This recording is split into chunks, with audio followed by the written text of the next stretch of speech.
All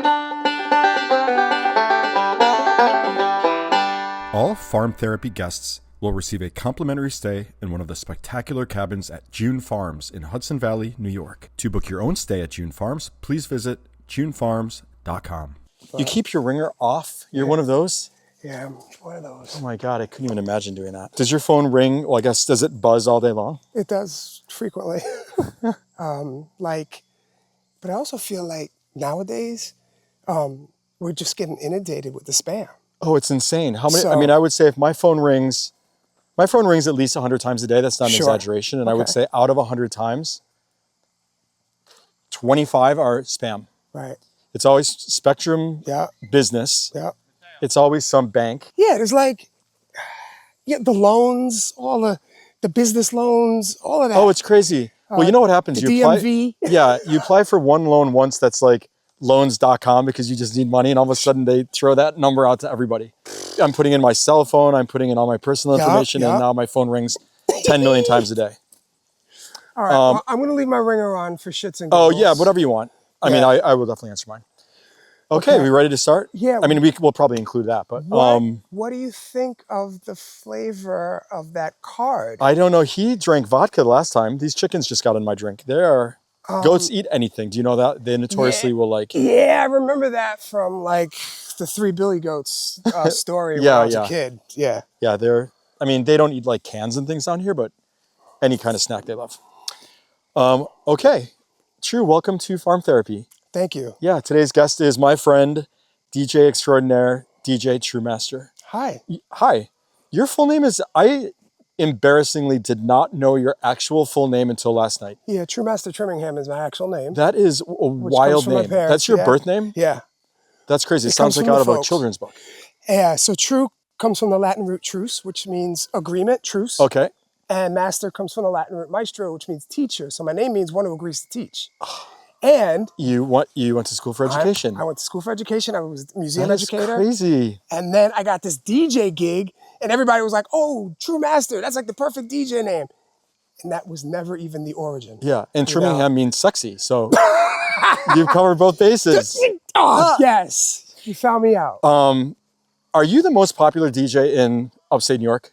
I would never say that. Well, I'm saying it. I would not say that. Who even has a bigger name than you? Easily TGIF. The restaurant? Yeah.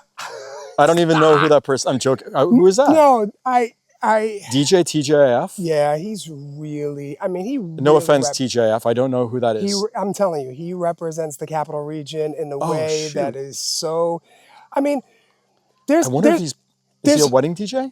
He does do weddings. I wonder if he's been here. I may know his face. He'll definitely do bars and clubs, but he now owns Fusebox. Oh my God! Okay, I do know of this person. That's literally how he moved through the world. Like, oh wow! He started. I should have had him on this podcast instead. And you can. And I would not have minded. But we're also friends. Oh, so that's good. You guys aren't friends yet. No, yeah, I mean, yeah. You and T. I'm saying you and I are also friends. Of course. So I'm glad that we're here. However, when you and TGIF become friends, should that happen, then it would be a nice transition for you to have him on the couch. Is he a great guy? He's really a great guy. Nice. Super talented, super wise. Cool. Yeah. How many nights a week do you DJ, or a month? Anywhere, like minimum would be 2. Okay. And maximum would be 4 during May, because there's a lot of patio opening parties. There's a lot of fundraisers. Yep. I could very easily do 4 events a week during the month of May, which is my favorite month, because I just got finished paying taxes. Right. You're speaking my language. It's my know that favorite feeling. Month. I'm like, all right, now we bury ourselves. So wait, do you take your taxes out every time you have a gig? I don't take my taxes out every time I have a gig. However, you should start doing that. I make quarterly payments. Good. That's better than most. I do make quarterly payments. Because when that check comes in, or when you need to pay it, it is a bummer when you got to write that check. Our phone's going crazy. Is that texting? These are just texts, but it's funny because just as I turned my ringer on, it just went haywire as if it knew. Yeah, it does. What we were up to. Is the goal to DJ like as many nights as you can? Like, are you trying to like Joan Rivers your calendar, or not at all? Not at all. You want a nice quality of life? Yeah, I'm 20 years in. Yep. So at this point in my life, my DJ career is old enough to almost buy liquor. Okay? Yep. So it really is self-sustaining. It runs itself. I get a gig offer daily, if not 2 or 3 a day. So I'm thinking about the next thing. I'm in another phase of my life. DJing is really a small fraction of my mental, but it's probably a giant picture for the outside viewer. For sure. Yeah. I did some research and found out a lot about you that I didn't know that I'm excited to talk about. Very well. Yeah. You grew up in Staten Island, is that correct? Yes. You were born in Manhattan? Yeah. And then your family moved to Staten Island? Hospital. Oh, copy. Okay. Yeah. I was born in like Beth Israel. All right. Yeah. And then would you consider Staten Island your home? Absolutely. That's where I did middle school, elementary school. That's where I learned how to play skelly, ride a bike, got my first record, Rapper's Delight, Curtis Blow. Yep. That's where it all started. Amazing. Learned how to play stickball. Yeah, name it. What was your household like? Very, very cool. A lot of music, a lot of house cleaning, a lot of Atari, G.I. Joe, action figures, Star Wars. I collected cards. Great, great, great music. Our family was really big on going to the movies, especially in the summertime. So a lot of summer blockbusters. Right. Superman 2, Raiders of the Lost Ark, The Thing. Yes, of course. I can go on. Yeah. But, we really, really full childhood. That is really great. You're lucky. Vacations. Yeah, I feel lucky. Both my parents are still alive. That's amazing. Yeah. Are they in Staten Island? No. We've since moved from Staten Island. Gotcha. We moved from Staten Island in '83 to Westchester, which is where I did high school. Gotcha. All right. But now my parents live in Dutchess County, and that's a whole nother story. But that's where they are, and they're really close to my sister and I, so we can get to them. They must be proud of you. Yep. Yeah. Your grandfather played the jazz flute? Yeah. So was that something that he played like around you, or did you just know that he played it and like for both? Was he had gigs? Like He had gigs. He played at a club. Wow, that's an interesting piece of info you got right there. He played at a spot called Carmichael's in Queens. He would do that every week. Oh. Would you go see him ever? I saw him once as I got older and I was old enough to drive and go to a club. Oh God, how exciting. That was it. That was really cool. But whenever we had a family event, somebody would say, "Hey, Will. Hey, Bill. Hey, Pop. Can you play?" Yeah. And he'd set up in the corner and he'd do a couple of jams for us, usually like a Christmas or a New Year's or a Thanksgiving or some kind of family event. He'd set up in a corner. That's really cool. And we'd do his thing. Yeah, Pop. So did you guys play instruments growing up? No instruments. Nobody. Nope, not my sister, not myself, and not my parents. But my grandfather and his son, Uncle Billy, was a classical pianist, taught himself how to play the harp. Then, ready for this? Yes, made harps? He repaired. He was a harp repair. Right. One of 3 harp repair people in the Northeast. That's wild. Yeah. Uncle Billy. R.I.P. to both of them. That's really cool. What a cool family of musicians. Right. My grandfather was really into music. He was he played the trumpet in the army. Oh. And he had a really significant like stutter, stammer. Yeah. And I think he played the trumpet as a means of like sort of doing something that didn't require him to speak so much. And he played a lot and was always teaching us kids, his grandchildren. Like I played the saxophone. My brother David played the trumpet. My little brother dabbled in both. My brother Stephen. But it was like, I have such good memories of my grandfather musically, of him playing the trumpet and sort of like being the person that introduced us to a lot of like real classic music, like jazz and, not just like stuff you hear on the radio, but like with the records. And he was always playing records of like old jazz records. And it was just like deep cuts. Well, music that just doesn't have lyrics. Therefore your responsibility is to just create your own story. Absolutely. I really miss those times. Was this locally or Utica area? This was in Utica. Okay. Yeah, they were from Utica. Got it. And it was like music was a big part of our growing up. We were always singing and I whistled like a lunatic. Like all day long I whistle. I mean, I've been in choruses. I played the saxophone all through college. So like music is a big deal. Wow, saxophone, the sexy phone. Yeah. All right. How old were you when you got your driver's license? I know a lot of downstate kids sometimes get it later. Holy shit, yeah. I probably was like 18 or 19. Yeah, country kid, we get them at like But I got in 15 trouble. were like already studying for the... I got in trouble though. Why? Because I took a car out too early, got into an accident, and then like a year or so got added to when I was going to be allowed to get my license. But also the accident scared me so much that I really didn't want to drive. Oh yeah, right. So it was a combination of you know, reasons. What kind of car did you take? Was it a Toyota Land Cruiser? Do you like Toyota Land Cruisers? So much. Since 95. And I was finally able to get one like in 2021. I asked a friend. Yeah. I said, just give me some interesting details about True. And he said, I'll tell you two things. One, he's obsessed with Toyota Land Cruisers. And two, I've never seen a human being drink more water than him. That's more recent because of the triathlon stuff. Right. Yeah, I'm sure. Let's jump into that. What is it? What was the triathlon inspired? What happened? Have you been doing triathlons? No, I just started this year. Okay. As you can hear, I don't have a clear voice. Okay. I have a health condition. It's called sarcoidosis. Okay. And as a result, I wouldn't know that, just so you know. It doesn't. I wouldn't hear your voice and think you sound like you have a nice, soft, kind voice. Thank you. Thank you. Those are the words and those are the enunciations, but the actual sound and tonality of my voice is a result of an excess production of mucus from my sarcoidosis.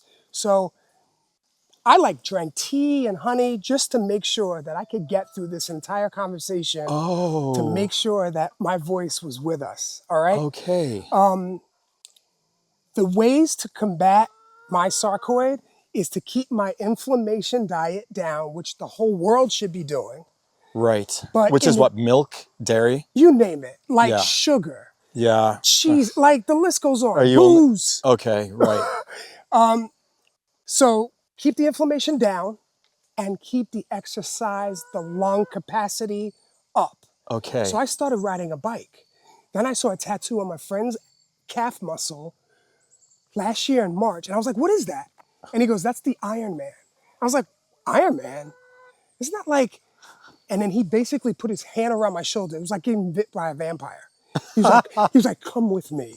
Oh, and no. He broke down all of triathlons, the different distances that you could do. You could do a sprint, you could do an Olympic, you could do a half Ironman, you could do that.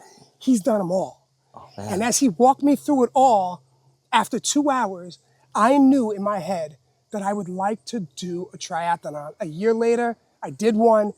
2 weeks after that, I did a second one. And then 3 days after that second one, I registered for next year's, which is twice the length. So wait, when was this meeting with the vampire? 5 years ago? It was a year ago in March, not this past March. This is a recent chapter. On the way home from Key West. So wait, what are those, out of those 3 heats or whatever, events, were you good at any 3 of those things? Well, I thought I was a great swimmer. Yeah. And when I first got in the water from not swimming for a long time, I realized, boy, you got a long way to go. Swimming's hard. I swam in college and it was like, wow. If I take a break, going back in and swimming again it's so difficult. It is. It's biking I'm really good at because I really love biking, and that really helped me become proficient in running. And then I just had to make some tweaks in my running style because when I ran in college and high school, I was a sprinter, and all of these distances are like 3 miles and up.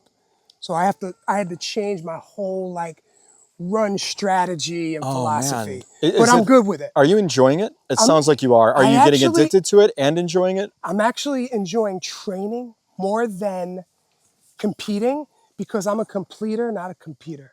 Oh, nice. Okay, so that being said, is the goal just to finish it, or are there times that you're looking to? I want to finish it, and every time I just want to see that I'm showing improvement and I'm shaving time. Yep. But it's also difficult because I keep taking on bigger races from the previous. Yeah, because you like to challenge yourself. Right. What are the sneakers you wear?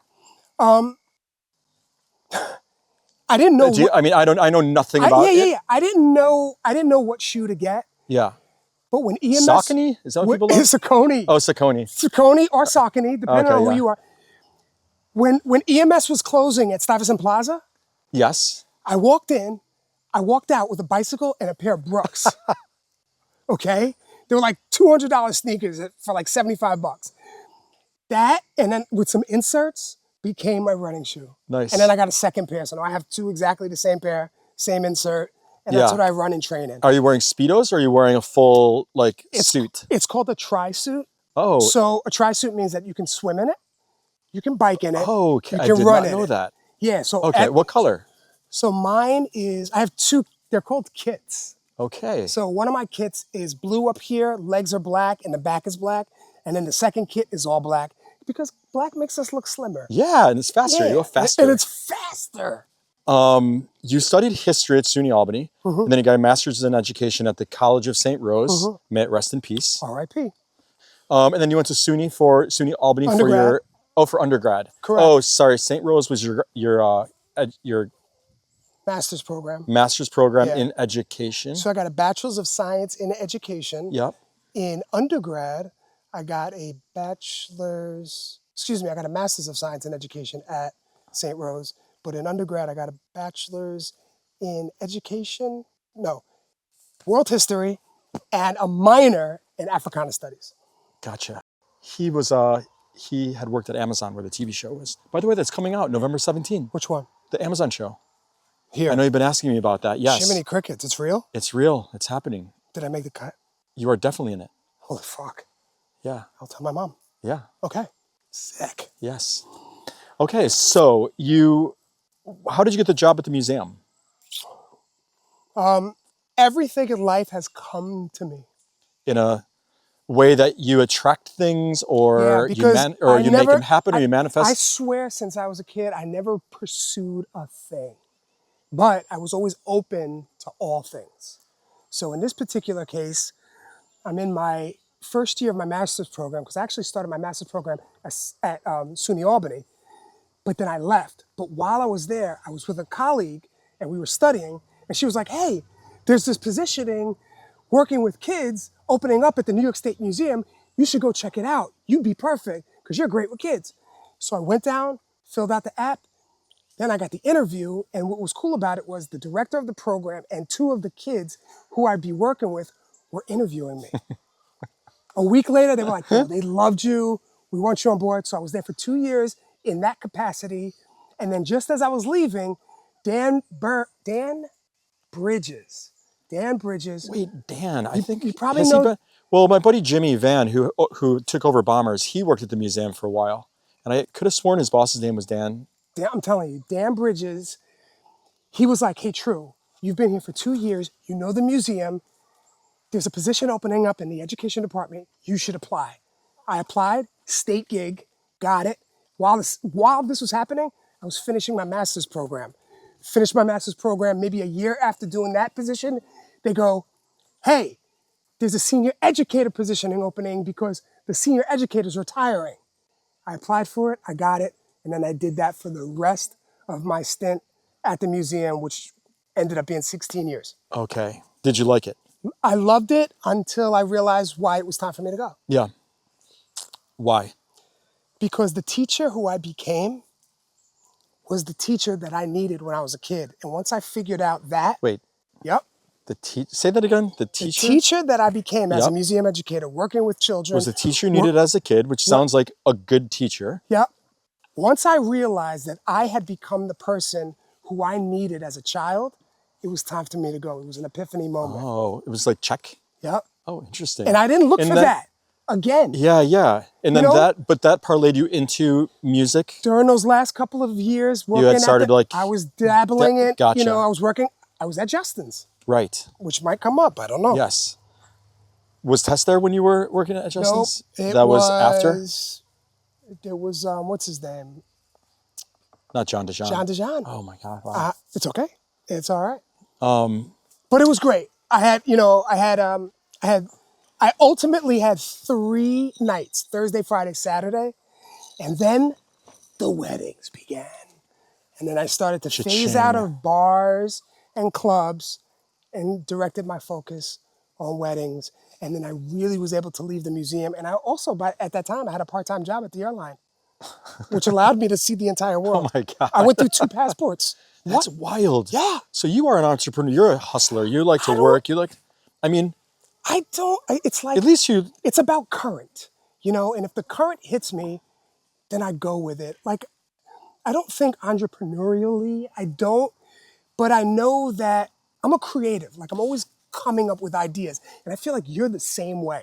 You come up with an idea, and if it feels right and it sits right for long enough. I almost can't even get it out of my head. It's like it has to be implemented into reality. I build haunted houses. I'm creating ways of training for triathlon. Like, you know, I was looking for ways to be really creative with my DJ business. So I created Say I True, and I created music festivals as DJ Truemaster, Beat Chat Music, like working with artists and, you know, like and then when it's, like I said, when it's old enough and it's grown enough and it can walk on its own, I start thinking about the next thing. Yeah. You know, and I don't know when that happens. You can't control it. So when I don't want to, I just let it go. Yeah, like, that's the way to do it. Be organic. So when you had quit your job at the museum, did you feel any sort of sense of nervousness? I mean, was it, you did, just because of why, the paycheck? Yeah. Is that a state job? State job. Oh, they lock you in those state jobs. Plan, I mean, was your family saying to you, honey, you can't leave this job, you have insurance, you get it, what is it? My mom was... Pension? You get a pension? I don't even know what that is. My pension starts in 10 years. What is a pension? That means you save money, and then when you retire, or when you reach a certain age, you get automatic money? Yeah, you put in while you're working. It comes out of your check every week or every 2 weeks. And then at a certain time in your life, a check starts coming to you because you invested. And the longer you are, the bigger that check is. Right. All right. I only did 13 years. I mean, I was there for 16, but 2 were part of the Institute, the after school program. Yeah. But actual state years, I have 15 and a half. So I'll get 15 years indefinitely until I croak of a paycheck every month. You know what I'm saying? Good for you. Yeah. That's got to feel good. I mean, at least it's just some... decent. It's a little bit of something to help with stuff. I'll take any free money people want to throw my way. You had said that teaching kids helped you be a DJ because it required you to hold the attention, command the room of children. Yeah. That is so accurate. Yeah. The number one rule as a teacher, I felt, was to pay attention to the room. If the kids are getting rambunctious, what can you do? Yeah. You can lower your voice. Right. You can get louder. Yeah. You're almost like stories. You're like the conductor of the room. You're controlling the energy. Use PowerPoint. Yep. Throw a movie on. Introduce music. There's so many different ways because we all learn in so many different ways. And when I left, I took that with me and I applied it to DJing. Pay attention to the room. Oh, they're bored. Or when I'm doing a wedding, look at all the old folks who never got a chance to dance. Why not throw on a Sinatra real quick? Oh, good for you. That's so nice. Yes. So, do you remember your first wedding that you DJ'd? Yeah, Samantha Cather is one of my coworkers from the museum. Nice. I was DJing at Quintessence, the bus diner. Okay. And her and her friends used to come and see me. And out of nowhere, she goes, you know, me and Shane are going to get married. And how would you feel about being our DJ? And I was like, this was my answer. I don't know. How would I feel? I swear. Yeah. Because she was my homie. But like, was there a disconnect in your ability to do it, having done it already at certain spots and doing a wedding? Was it just more pressure, or technically you could do it? There was a little bit of pressure, maybe like, I don't know, 30% of 100. And then the rest of it was, okay, this is your friend. She's cool. Oh, yeah. And she must like your taste. Yeah, she must like your taste in music if she's choosing you. You know how to DJ. Yeah, I played like Wu-Tang for them to come out to. Amazing. It was wild. Was it, did that like plant a seed in you of wanting to do more weddings? Yeah, I was like, first of all, this paycheck is like I know 4 times what I'm making a night. I mean, you know, because you do it, but like wedding DJing it's good money. It's good It's also so effing important. I mean, it really is. I mean, they control the whole dancing. It's like a bad DJ can ruin a night. Yep. And I care so much about everything that I do. Well, you know what? I'm going to give you a nice compliment. To me, when you work with other vendors, the quality of like their services, you know, the music that they're playing or whatever, the food that they're serving is only half of it. The other half is like the professionalism, the showing up, the being timely, the appearance, hiding stuff out of the way so everyone doesn't see it. You're so good with that. You're so professional. You show up, you're just like a gem to work with. Everybody loves you as a DJ. Everybody's always asking for your number after a wedding. And thank you for that. Yeah. It makes us look so much better when you're here DJing, because it looks like we have just an incredible team that works together. I think a lot of that comes from just coming from like a producer standpoint, like producing shows or producing beats, producing events. Like, you want it to be polished. You want it to, you know, like my presentation, like what I wear. Yeah. You know, but you're not bringing a card table. You're not, it's just like everything from like floor to ceiling. It's just like perfect. Yeah, just clean and feels right. Okay, hi. What is the most overrated wedding song of all time? Overrated. Please don't say my favorite song. I feel like you're going to pick it right now. Okay, so this goes by seasons. It used to be Journey, Don't Stop Believing. Yes. What is it? It's The Bright Side. I know. Every wedding that's played at, it surprises me. But it has replaced Don't Stop Believing. And I feel like there's some years that, you know, because people are getting, there's like a younger generation coming in. Yeah. You know? Do you have wedding, if I were to get married, I would assume that if you're DJing my wedding, I'm hiring you because I trust you. Yeah. And I'm not giving you a list of songs. Yeah. How often do the couples give you songs? So. Do you like that or dislike that? I would say dislike it. You hate it. It's completely opposite. I'm indifferent. I request songs. Poor Nick. Yeah, poor Nick. He keeps having to run over the goats. I do request songs because... Oh, you ask them? Yeah, because these two people met probably at a college bar, probably at a concert. Yeah. Probably. And they have some music. They have some songs that are part of their history that are going to be like. And I want to know that. And yeah. I want to drop that. And I want to make sure that musically they are included at their wedding. I know, but don't you want to say to them sometime that song sucks and it's going to ruin the party?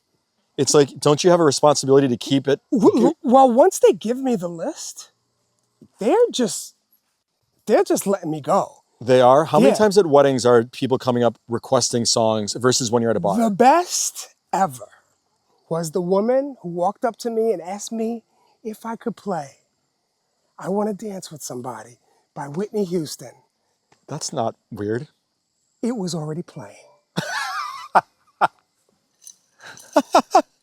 Are you serious? I was like, listen. Oh my like, God. Oh, whatever.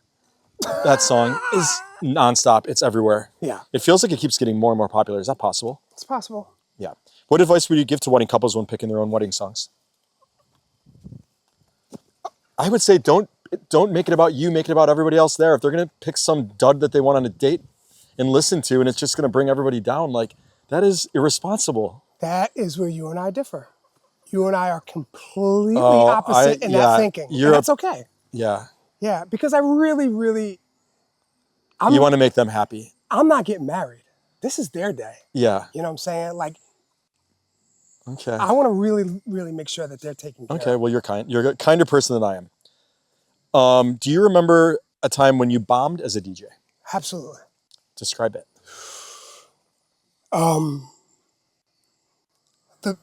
So many. You're like, I was at a wedding. I was playing all the songs they requested. So many things went wrong on my part, and like technically. Okay. I said her name wrong. This was at a wedding? At our wedding. When I did the introductions, I said her name wrong. Okay, yikes. That was a thing that happened. Okay. This wasn't really my fault, but it was something that there was enough for them to include in their list of "you suck," which was, I set the microphone up, but there was an altar, and I placed the microphone behind the altar so that the officiant can grab it. This way, when photos are taken, it wasn't in the photos, but then the officiant can grab it when they were ready to use it. They didn't think there was a microphone there. One of the songs during the intros, I didn't have in time, and I had to place something in its place. Those three things were enough for them to like write the most horrible email to me while they were on their plane to Portland to their honeymoon. Like I had that. And I'm sure you're not the type of person that's like, you're probably mortified. I'm mortified. Yeah. It took up so much real estate in their brains that I wanted to throw up. Like I was like sitting on the toilet. Like, yeah. There you go. Get that. June Farms. Hi.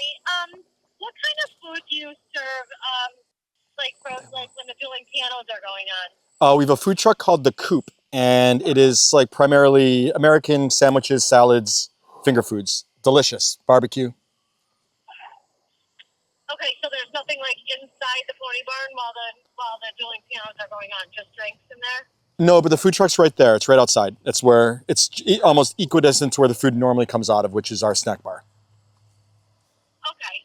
All right. Okay. Sounds good. We'll see you tomorrow. We'll see you tomorrow. You have tickets, right? Yeah.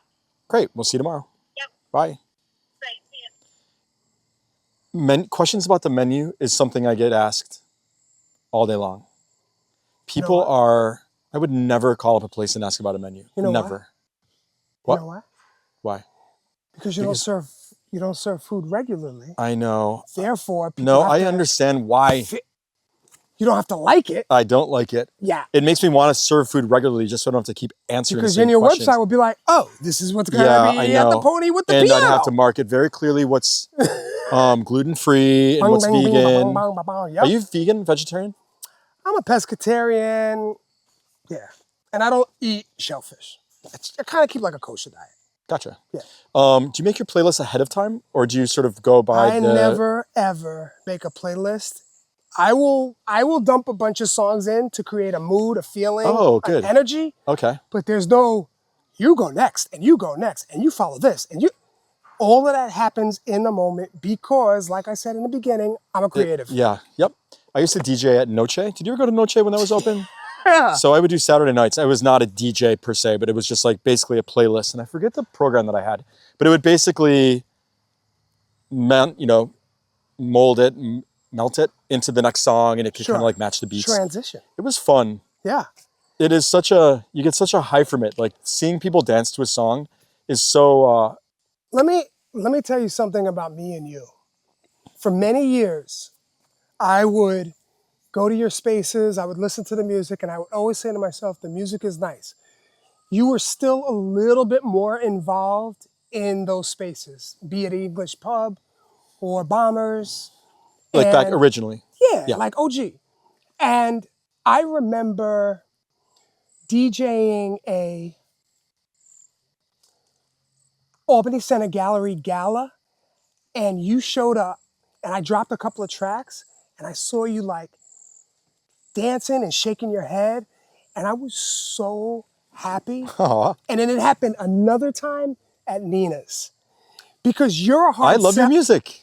Because you're a hard sell, and so many people have told me throughout my life in the Capital Region how particular Matt is about music. I am particular about it. I think it's like everything, like in a space, music and lighting. Yep. It really matters to me. Get it. And you are so good at creating that space. That's why I love working with you. All right. Thank you. What is your favorite song to get a party started? I have this really cool edit. And by edit, I mean, it's not a remix, but it's the same instruments, but like some are emphasized or they come in sooner. I Want You Back by Michael Jackson, but it's not the regular version. Yeah. And when I drop it, because it has like more body and fuller, and it works for every generation. Yeah. The college kids know it. Kids still know that. You know what I'm right? saying? They still drop it at college bars. And then is he he's fine, right? He's not canceled. Not only is he not fine, but everything was disproven. Great. Yeah. So we can listen to him guilt-free, right? Great. Because I like listening to him. Yeah. I like your Ray-Bans. They remind me of Don Johnson in Miami Vice. Say it again? I like your Ray-Bans. Oh, thank you. It reminds me of Don Johnson. They're actually the ones that have you can film on them. Oh. But I don't know how to use it. That's fine. And I just like the shape of them. You.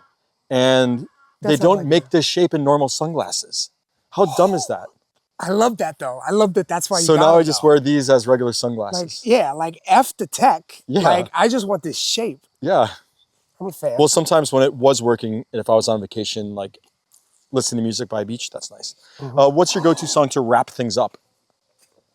Like, Oh, that's a really good question. You know why? Because I have maniacs at the end of a wedding that want me to keep on playing. Of course. And they're like, one more song, one more song. And when I don't play one more song, they're booing me. Yeah. And they're throwing things at me. I'm like, so it has to be a song that doesn't continue to amp them up. It is like a fun one. You guys just loved everything that I do. All of a sudden I suck. I know. No. No one's saying that. No, I get it. It's like, bravo. What I'm saying. So, oftentimes I try to like calm things down, you know? And it could be something nowadays, it could be like Complicated by Avril Lavigne. Yeah. You know, or Piano Man. Yeah. Something know, that's not a dance song, but that's like makes them all happy. New York. Yeah. And a lot of those. Jeez. But a lot you're not talking about the Frank Sinatra. You're talking about Alicia Keys and. Yeah. But those songs are great because they form circles. It gets everybody from losing their mind. Oh, yes, of course. They form these nice little circles. They kick, they whatever, they sing along. They're Garth Brooks, friend. I'm telling you, man. Yeah, those are good ones. And these are great tracks to be like, get the pressure off me. Yeah. So these are the top 10 dance songs of all time by Rolling Stones. And I want you to say yes or no if you think they're appropriate to be on this list. The number 10 song is Disclosure featuring Sam Smith. No. No. Can you even believe that? Latch? Out of 200. Latch? Yeah, Latch. No. I got a cool reggae version and people are like, what the fuck? I mean, I like the song, but top 10 of all time? Nah, chill. That's crazy. Robin S. Show Me Love. Ooh. Yeah. Yeah. On the House and Marshall Jefferson, Move Your Body. I didn't even know that song. It's a great song, but I'm really surprised that it made this list because it seems very like niche. Yeah, for sure. City folk. Yeah, I did not know it. Even when I listened to it, I don't know if I even had heard it. But you think it's one of the top 10? So I got yes. Okay, gotcha. Yeah. And Robin, Dancing on My Own. Fuck. Damn. That's newly really popular, obviously. I'm or still within the yesing. last 10 years. I'm yesing 3 in a row. What about Let the Music Play? Shannon. These songs are from me. These are from Rolling Stone. But they're from me. Oh, this is your playlist? I'm telling you. Yeah. Like, I fuck with all of this. Yeah, I mean... Is cursing okay? Is the chicken? What? You're editing. I'm cursing. No, you can curse. Oh. Tess was on here. Say no more. That was the best answer. Okay. I love all of it. I just feel like these songs are like in a very specific age demographic. Well, it's going to... That's all. Number 5, In Deep. Last Night, a DJ Saved My Life. Yes. Last night, a DJ saved my life. Frankie Knuckles and Jamie Principle, Your Love. Don't know that song. I would say no, but I know the song, and it really, really is adjacent to what you've been clicking. Good Times. Yes. Daft Punk, One More Time. Sure. What do you think the number 1 song is on their list? Also, where's fucking Michael Jackson? Well, it's not Michael Jackson. No, it is not. It's not Michael Jackson. So thanks for that. I would not be surprised if you guessed it. What's weird is it could be any 2 songs. Like it could be like Shut Up and Dance, or it could be the Robin Thicke song. Yeah. Everybody Get Up. Right. That sounds like Marvin Gaye. Get Lucky? No. Ring My Bell? No, wait. Am I thinking of the wrong song? I Feel Love? Donna Summer? Wow. Was that not the song? I Feel Love. Yeah. That's a great song. I didn't guess that is a song from, when is that? Is that 70s? Late 70s, early 80s? Yeah. Like and that's still my house sounds like a childhood. House song. I love it. Can you go to school to be a DJ? Yeah, remember Chris Pratt and I wanted to be DJs so bad, but like really good technical There's ones? like DJ academies, there's Scratch Academy, there's so many things, yeah. I don't remember that back in the day though. And there's also YouTube University. No, I know, but I need to be like in front of somebody. Understood. I'm not good at watching YouTube. Is there a venue that you would never play at again? Yes. Are you going to say where? Fuck it. Appel Inn. Where's that? It's in Altamont. Were they just rude? one person spoke to me in a way that Unacceptable. so unacceptable. And I don't care. Yeah. I don't care. I've actually had wedding clients come to me and say, hey, I'm getting married at the Appel Inn. Are you available? Even if I was available on the date, Yeah. I was just like, oh, I'm sorry, I'm booked that day. Yeah, you Because got. I don't want to drag them under the bus. You got to be nice to people. But fuck it. Yeah, good. I went to see you at the Whiskey Pickle last Saturday or something. Really? Yeah, it was packed. First of all, you were way up on. Is that where you always are? Up on top. That place is a vibe. It was. I built it. Really? Yeah, I built the DJ booth. It's so good up there. Yeah. I had so much fun. Good. Yeah, I had a blast. I saw my friend God. Vivi. I saw my friend Monica. It just was like. Yeah. Are you there is there regularly? A question in it? What? Was there a question in there, or you just threw that? Well, it says, is there a venue that I'd love to play at? And I'm wondering if you're going to say Whiskey Pickle because... Yeah, there's a couple. I love to play anything. I love playing anything with Vic because I just love his energy. Right. He must let you do whatever the hell you want. Yeah, he just trusts you. But I'm OG. Does he have... Sorry, Vic. Does he have good taste in music? He has interesting taste in music.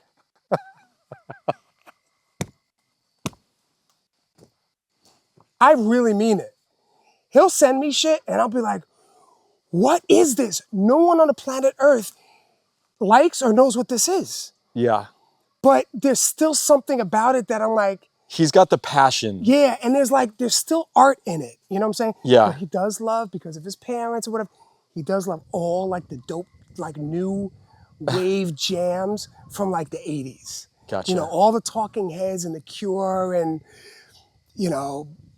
Was it Kaiji Go-Go? Right. Shy. Yeah. You know, like all that stuff. Yeah. Do you ever want to open up your own club? I did, but no. Yeah. I realized that I don't want to own a house. I don't want to have a partner, and I don't want to own a venue. I just want to move. Good for you. You're a big traveler. That's coming up. Has AI changed the game in DJing in any way? To some, but I think I'm still doing things the way I've been doing it, to the point where... How are you doing it? I mean, you're not bringing records. I'm not bringing records, but I was always part of a digital era. Yeah. You know, but I mean, but what is... Like, I still download... But what is AI doing now? Like, what would AI be doing in the DJ world? Making playlists or DJing for you. Gotcha. Or Are the DJs that show up pretending they're doing something and it's just one playlist? Yes. Oh, that's lazy. Big people. Really? That's a bummer. I witnessed it. That's terrible. Steve Aoki. That's terrible. That feels like a disrespect. That's like a chef bringing in food from another place and just like heating it up in the microwave and giving it out. There's a difference between art and commerce, and this is an example of it. So. Yeah. You're one of the best dressed people I know. Mm-hmm. I feel like anytime there are awards given out, you're always up there with like the Dominic Pernomos and like other people that I think are really excellent dressers. Mm-hmm. Is that something that you started doing when you were more in the spotlight for your music world, or had you always dressed really well and differently? When you were like at the museum, for example. Sure. If you go to my website, there's a little video that me and my friends did about my fashion. You know, like, I feel like music can be curated and clothes can be curated. Style can be curated, okay? And I got that from my mom. When I was a little kid, she used to put dimes in my penny loafers. And I was like, why dimes? Why not pennies? Yeah. She was like, because I want you to be different. Aww. And that kind of like was the beginning of just a little bit of tweaking on the clothes. And then I really pushed it once I started my wedding business. I was like, I'm going to a tailor. Oh, it's so good. Yeah. It looks so good on you. Every time you show up, it's just real. It's such style. Bye, guys. Bye, Matt. Bye, Chris. Nice to meet you. Okay. Scotty, more water. I'll text him to bring down some more water. No, for him. Oh, for him? Oh. Yeah, he's a maniac. He is nuts. He was on the podcast a couple weeks ago. He was smoking cigarettes on the couch, smoking pot. Yeah. According to a mutual friend of ours, you are almost diabolical with needing everything to be spaced correctly and visually organized in your calendar. Are you okay? Yeah. So you have to understand, not okay is not being able to recognize that this is a part of who you are and being able to utilize it so that it benefits not only you, but those around you. Well said. Are you organized like in general? If I walked to your house and went into your refrigerator, it's is it organized? relatively neat and clean, and everything is well kind of laid out. Is your car clean? It's Yeah. a listen. I would not say it's at the level of OCD where it's like Yeah. you know. Right. But She made it sound like it. I mean, shoes were diabolical, so that implies a certain level. I just need things to be in somewhat order because my mind is so chaotic that it helps me. Oh, for sure. It just especially helps me to navigate. Well, and especially things that you need to make sure you remember, like a calendar, or I'm assuming like your music. Or like the way a wire is wrapped up. Have it. Yeah, exactly. Like when I go do another gig, because I do so many gigs, I can't have my shit all tangled up. Yeah. Not triathlons, because we talked about this a little bit. Tell me one goal you have. One goal I have.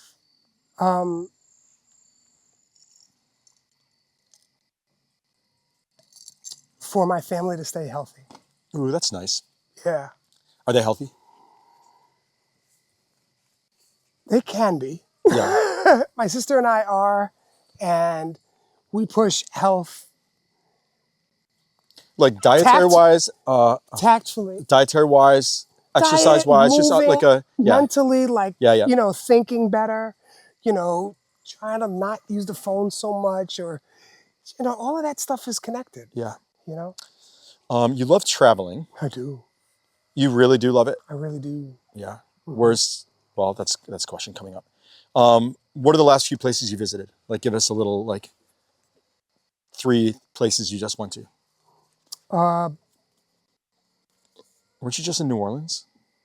Nope. Or was that years ago? Portsmouth, New Hampshire. Okay. Most recently? Yeah, I mean, I guess what are 3 fun places you've recently visited in the last 5 years? Oh, wow. I don't go anywhere, so 5 years, I could pick 2 places.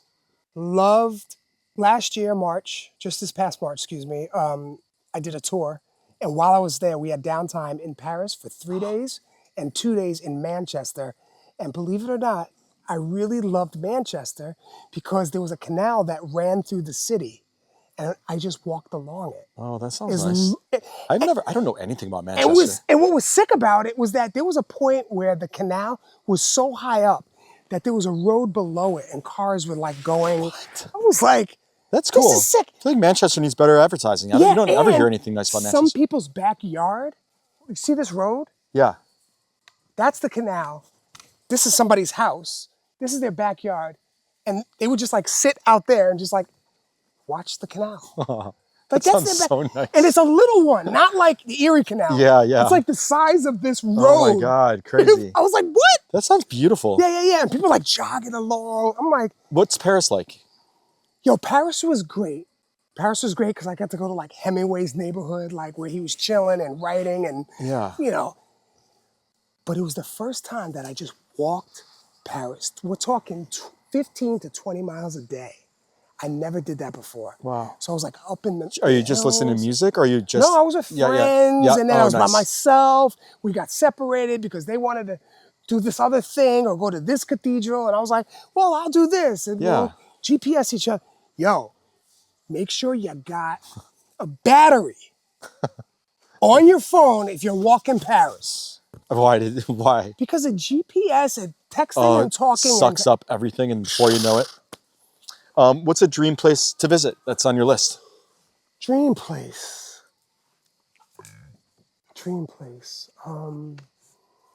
Egypt stays on the list. Wow, Egypt. I want to get to Madeira. Madeira? Where is that? It's off the coast of Portugal. And I still haven't done some of the northern parts of Asia, like China, Japan. I've done Southeast Asia. You haven't been to Japan? I feel like Vic would have taken you to Japan. We almost went for my 50th, and I blew it because I had a wedding. But he actually rented a house, and I had my own room. Yeah, he still utilized it. If you, I would go to Japan with you guys. He tried to convince me to go. Okay. That would be fun, Let's sort it out. Okay. Who is someone that we know who is easy to travel with? Somebody we know? Yeah. Easy to travel with? Yeah. Hands down? Sure. Jamel Mosley. Oh, okay. Hands down. I bet. The longest fuse, the calmest soul, the easiest person to talk to. What? That is, first of all, I don't think you can give a better compliment to somebody than saying they're easy to travel with. So easy. If you're saying, yo, let's go over here. All right. Sounds great. Yo, I'm in Venice right now. Come through. I can do a couple of days. Hops on, shows up. We get on a train. We go to Florence, do 2 days there. We go to Rome, do a day there, hop on a plane, fly back home. He's back on his schedule. Amazing. Everything's golden. You're living life. Ugh, I gotta start living life. All right, That's so great. We'll do a thing. Have you heard the conversation lately about the 4 major cities and what they are in the United States? You haven't heard this debate? U.S. or world cities? No. What are the 4 best cities in the United States? What are they or what am I? I'm asking you, what do you think are the 4 best cities in the United States? Best cities in the United States.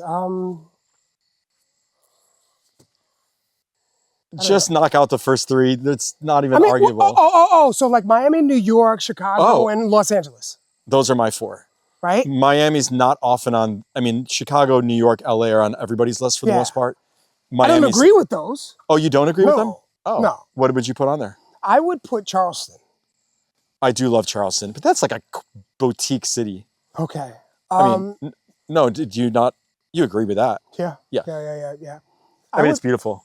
I would put Charleston. I would put San Francisco. I've never been to San Francisco. Yeah, I think you'd like it. It's really I'm waiting to be in love and go there. Yeah. Oh, topographically, it's really cool too because it's just like. Yeah.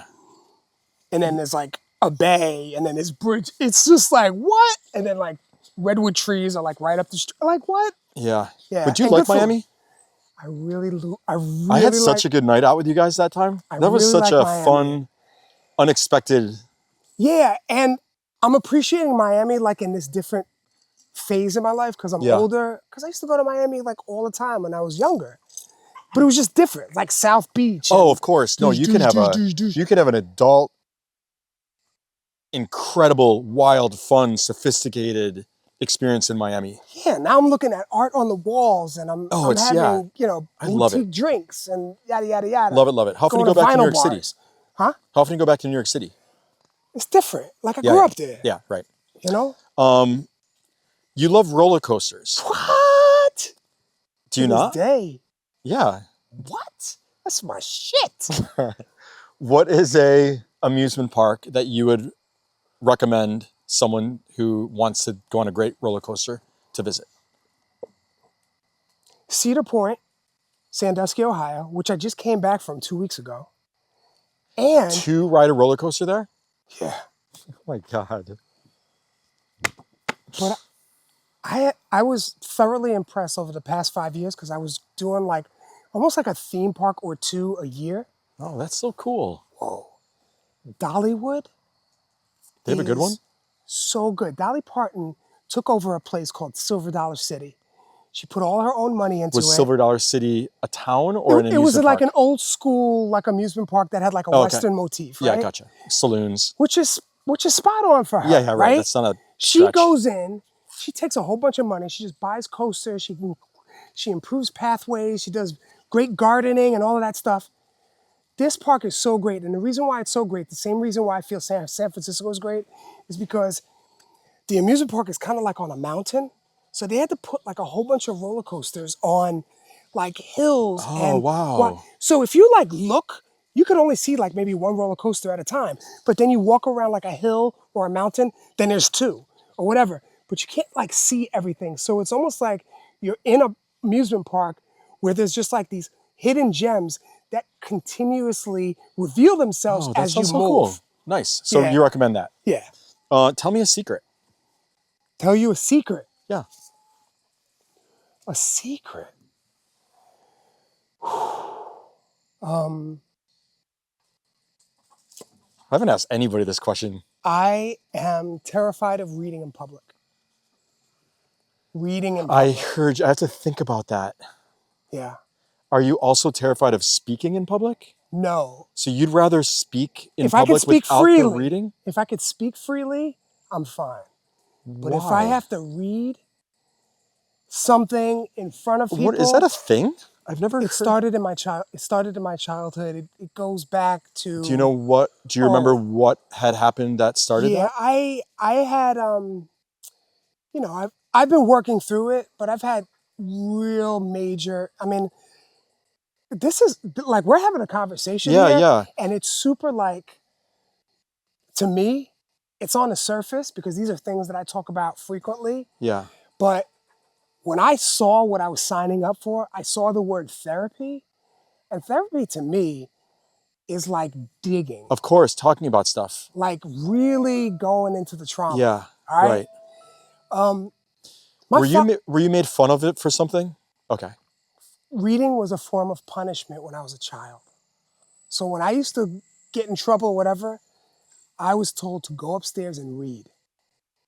So I never associated reading with a joyful experience.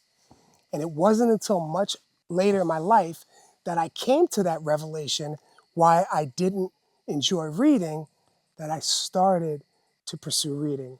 Now I'm an avid reader. I was going to say, because I think in my dive into learning more about you, it said you love reading.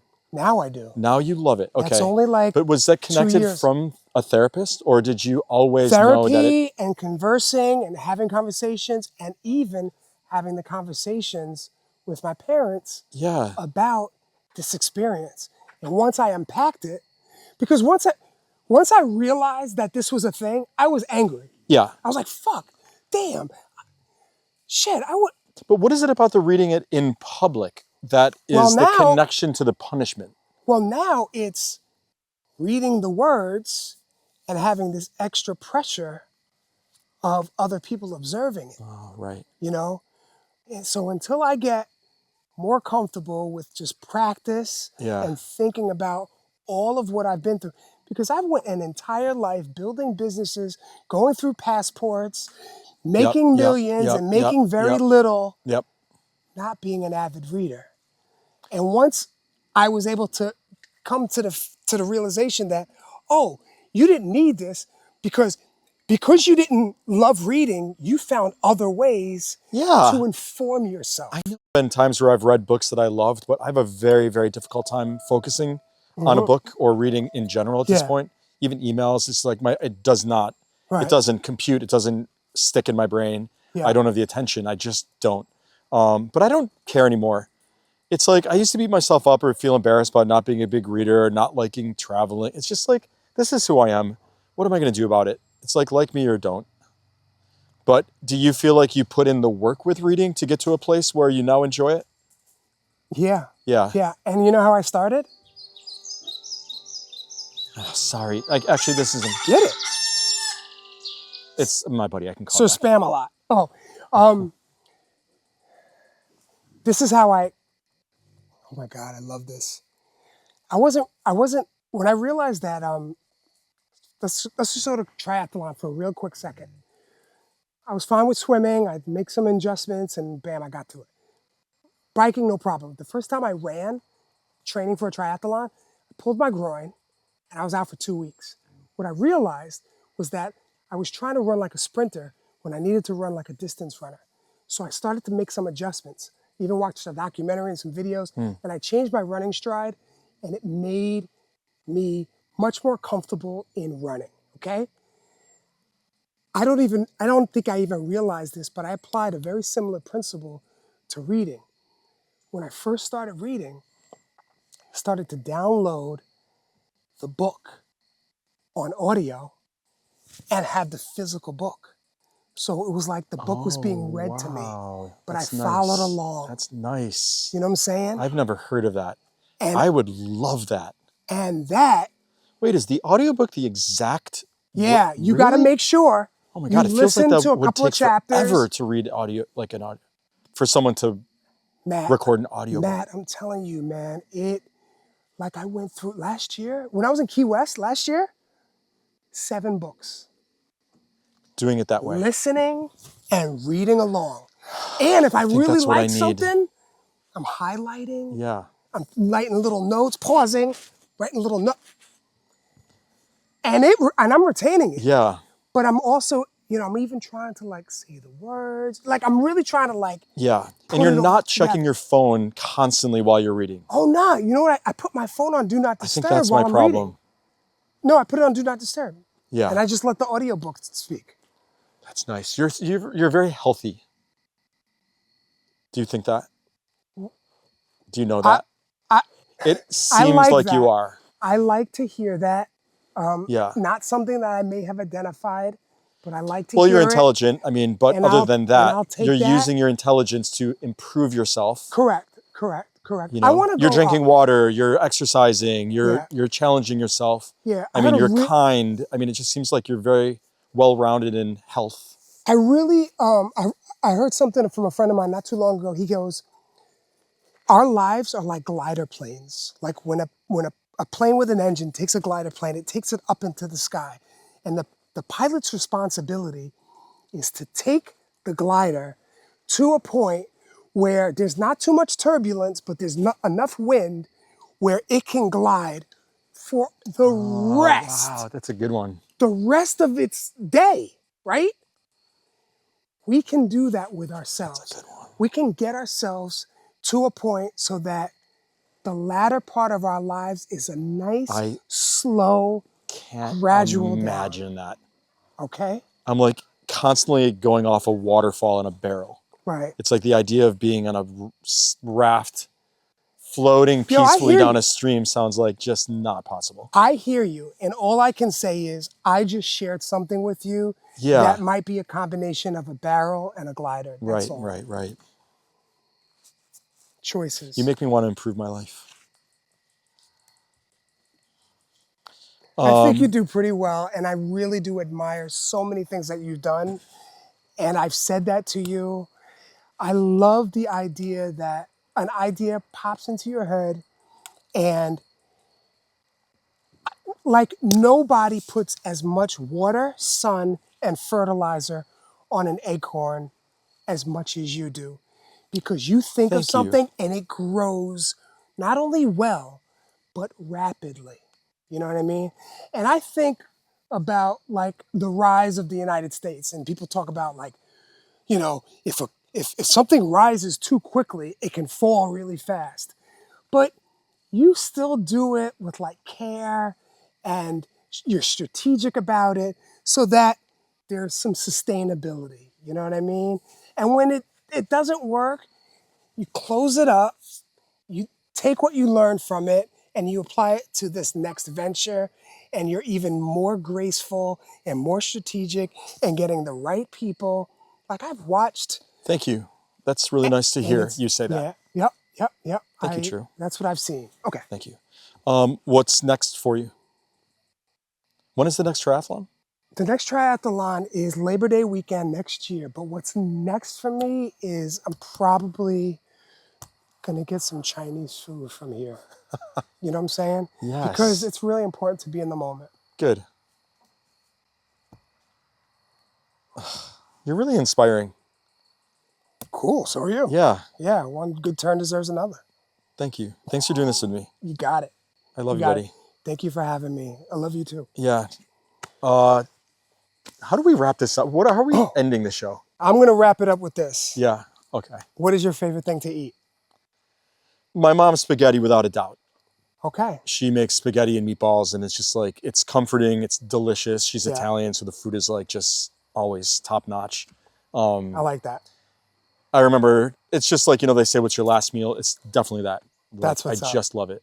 Is yours Chinese food? No, that's only happening because that's what I plan on eating. It's quick and easy and I can get at it.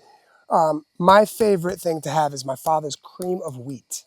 Again, I love you, buddy. Thanks for doing farm therapy with me this week. Cool. Right. Thank you. I'll see you around. I'm going to give you an embrace. On the next episode of Farm Therapy. Distillery. Yep. Farm to table. Sweet. Liquor. Thank you. Salud. Oh, boy. Never above Cheers. you, never below you, always beside you. Salud. Thank you, my friend.